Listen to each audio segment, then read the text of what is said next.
me to read this? Look at it! Ah!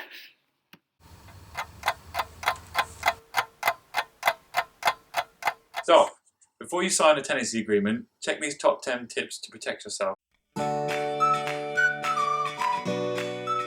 If you have a joint tenancy agreement, it means you and your guarantor are liable for your other housemate's rent if they drop out.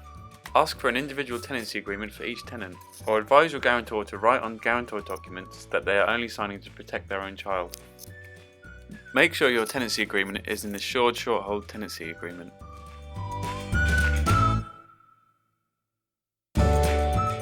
Your tenancy agreement should include contact details of the landlord, landlady or managing agent, and most importantly, details of who to report maintenance issues to.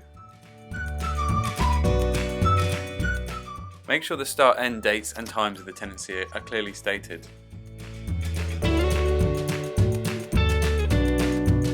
The weekly or monthly rent needs to be clearly stated in the contract, including the regular payment date, financial details and payment methods, and what happens if you default on the rent.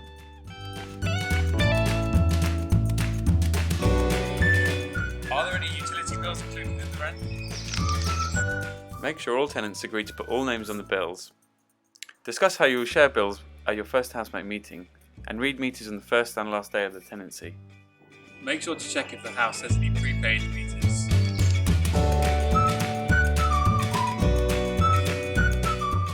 The landlord can issue a notice to quit at any time. However, the landlord must give 2 months' notice. If you have unpaid rent or damage to the property, your landlord can terminate your contract early. If this happens, please seek advice from housing services. Make sure it tells you the notice period in case you want to leave the house before the end of the tenancy.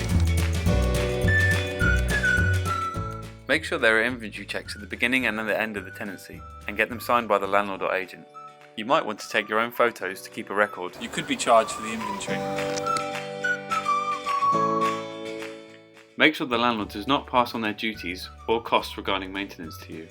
So, what repair work is the tenant generally responsible for? Doing minor repairs, such as changing light bulbs, informing your landlord about the repairs needed, providing access to anyone sent by the landlord to carry out repairs, keeping your home reasonably clean and tidy and disposing of rubbish.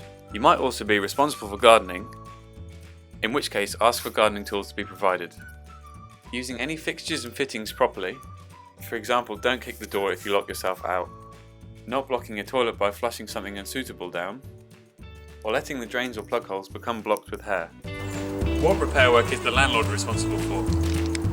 Landlords are responsible for the structure, fixtures and fittings of a property. For example, the windows, doors, walls, roof, foundations, drains, guttering and external pipes. Bathroom, kitchen, boiler, plumbing repairs and electrical repairs.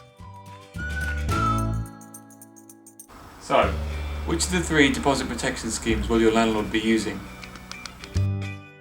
Deposit Protection Service, My Deposit, or the Tenancy Deposit Scheme. Make sure you read through all clauses which states in what circumstances your deposit will be deducted.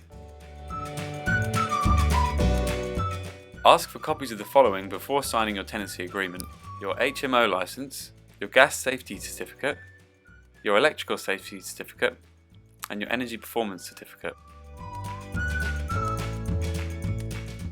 If you have any concerns about your tenancy agreement, come and visit us in Housing Services on the 2nd floor of Bramber House on campus, or at the Off-Campus Information Centre on Lewis Road before you sign your tenancy agreement or hand over any money.